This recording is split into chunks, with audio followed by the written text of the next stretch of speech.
go back to my earlier question, which is different categories of trauma. So that what we've just kind of covered, that's one category of trauma. That's the kind of the instant event situation that causes trauma. Then we touched on, like a long-term event, like you said, sexual molestation over the course of years, or physical, emotional abuse over years from the family, things like that. So that's going to be more of like a long-term traumatic experience. And the vicarious trauma, experiencing trauma through somebody else. Are there any other categories of trauma that you can think of? Or those, I'm sure if you wanted to nitpick and rip up and classify in some way that'll get your paper accepted at the dissertation level or something, possibly. These are the main guys. The main traumatic experiences are you're on the receiving end of something terrible. It's exceptional. When I say exceptional, I don't mean exceptional good. I just mean it goes to a level in which you're likely to dissociate from it, meaning your brain disconnects you from it so that you'll live through it. Because your brain just wants you to survive. Your brain will disconnect you from the experience. Not every time, but this is what dissociation is. Dissociation is you withdraw mentally, physically. You just the only way you're no longer a part of your body. That's essentially, an exceptional experience or an extreme experience. And it doesn't, you don't have, again, dissociation isn't a requirement for the diagnostic of it having been traumatic. But that's the situational, the one that most people think of when they think of a traumatic event or a traumatic experience. But there are traumatic conditions, like living in Rwanda in the 90s when people were having their hands chopped off and their breasts chopped off, and they were mutilated just for no reason. The rules changed every other day, and the level of anxiety when you're in a chronic state of traumatic experience, your anxiety level tends to be at a max. You tend to suffer horribly physically and emotionally, and it's more of a trait. A trait is long term. So it's like if you're growing up in a horrific family where there is abandonment, there's abuse, there's neglect, there's just just not knowing how things are going to be. It's a lack of predictability that has you hypervigilant constantly, always on alert. Then that would suggest that you're living under traumatic circumstances. Now, of a different intensity and a different level. It's more of a chronic traumatic experience, but it is an experience. And the vicarious it's called vicarious, means it's a traumatic experience that you are witnessing. You'll see this in families where one of the kids takes the brunt of the abuse by the father. We'll just blame dad for now. Dad's a drunk. He's an angry, drunken man. And he comes home on Friday and he's a miserable son of a bitch. And he's looking for somebody to take it out on. And it's that one kid that steps in front of the other kids and takes it. Yeah. And you, as another kid, you're watching that and you just know, there but for the grace of God go I. But it's traumatizing. And the experience is the same. It's one of, with trauma, you're helpless. You've lost control. Your options are down to nothing, if that. And there is a sense of some impending doom, usually death or some horrible form of abuse that you can't work your way out of. It's an event that's either an act of God sort of an event, you know, somebody gets hit by lightning and they survive it, or it is an event that is perpetrated by other people on you, typically. And so, yeah.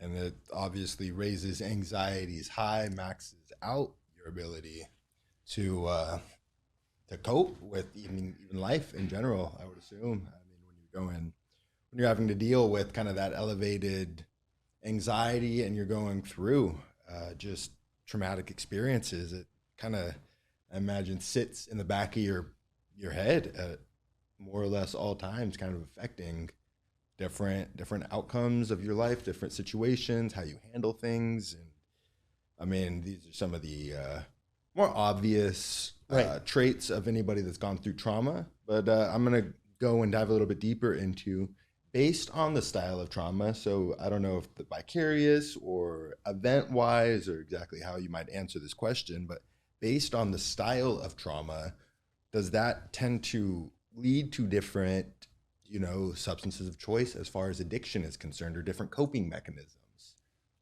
The drug addicts and alcoholics tend to have the drug or the alcohol of choice, or their primary choice.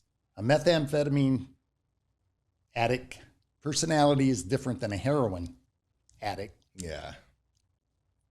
Personality and or style. Alcoholic, different than maybe somebody that smokes pot or weed or does cocaine or does the amphetamines. And what does that mean? The overriding terror in trauma is the fear of the loss of control. Losing control it means your survival is questionable. Gotcha. So on a very primitive level, there's a piece of your brain that says, whatever you do, maintain some control. Mm-hmm. Because without control, we're goners. Something or somebody else is in control. Yeah. Which means we're goners.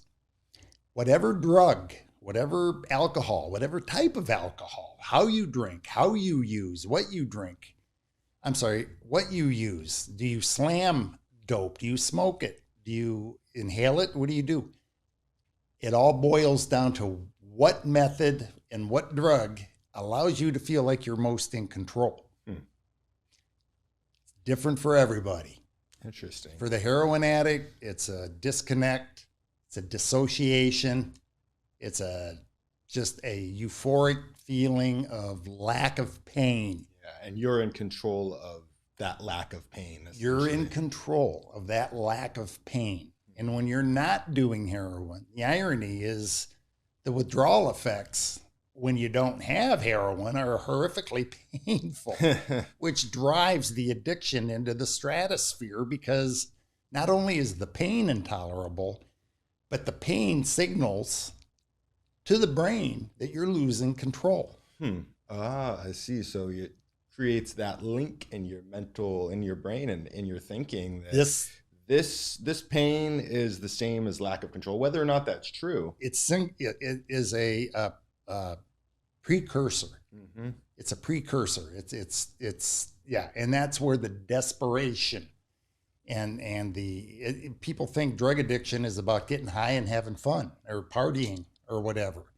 Addiction, when it becomes addiction, and it's not partying, it's not hanging out with your friends and doing what they're doing or whatever.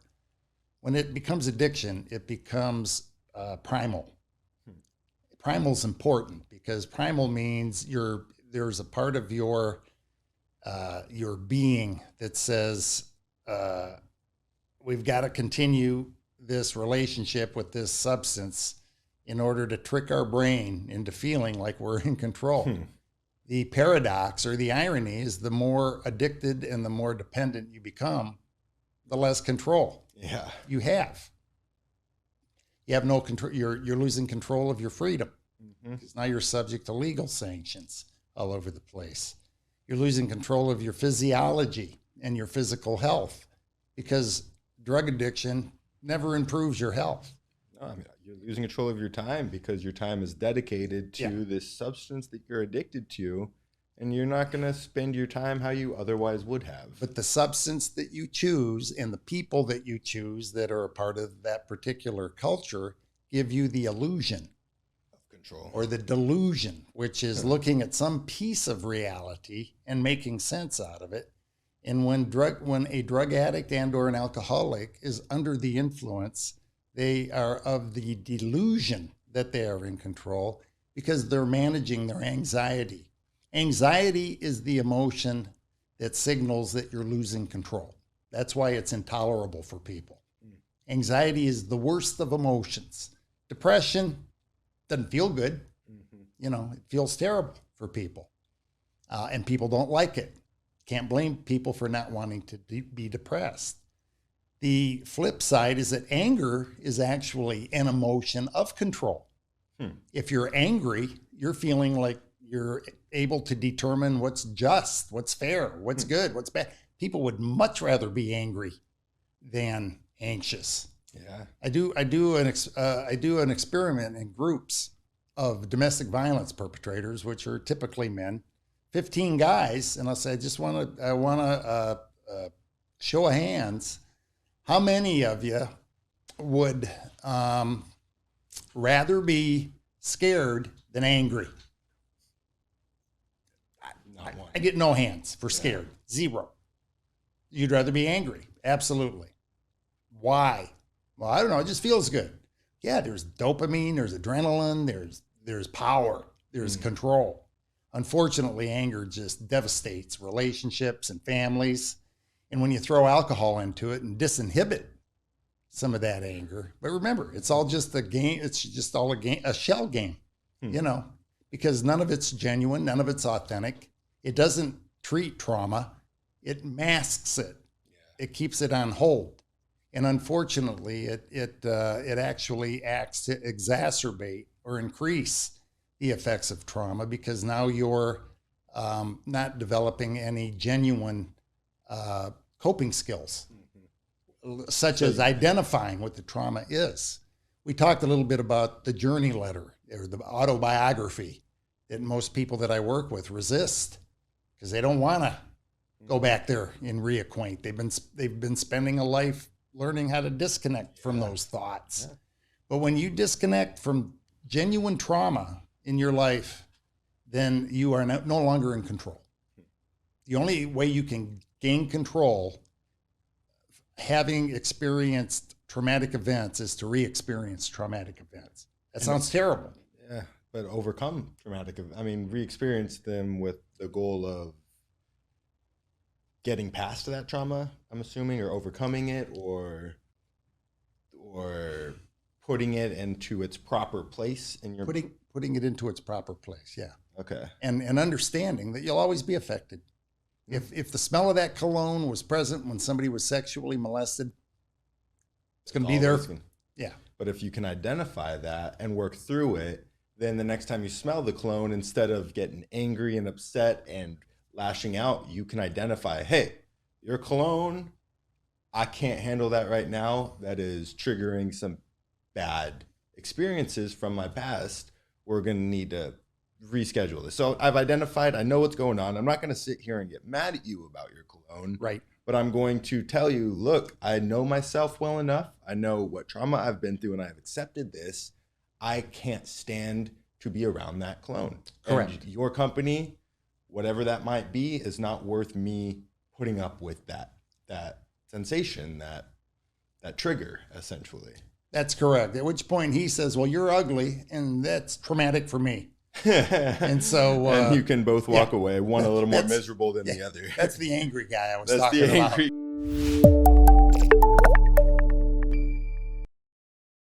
And really, that was perfect. That's exactly true.